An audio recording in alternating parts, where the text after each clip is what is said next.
আল্লাহ, আজকে বিশাল সিরাতুন নবী ময়দান থেকে তোমার দরবারে ফরিয়াদ করি, আমার এত বড় ক্ষতি যারা করলো সেই দুশমনদেরকে গোটা জাতির সামনে ল্যাংটা বানায় দাও,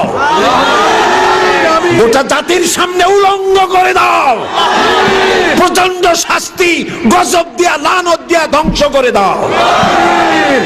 আর একটি বই একটা প্রশ্ন এসেছে এই যুদ্ধ অপরাধ সম্পর্কে জানার জন্য, প্রশ্ন করেছে, বলছে যে সেখানে নাকি আমার নামও আছে।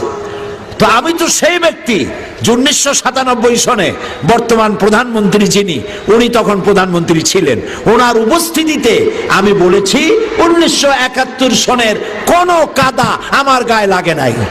1974 সন পর্যন্ত বাংলাদেশের কোন রাজনৈতিক দলের নেতা বা কর্মী আমি ছিলাম না। আমি চ্যালেঞ্জ করেছি, ওই চ্যালেঞ্জ পার্লামেন্টে রেকর্ড হয়ে আছে। লতিফুর রহমান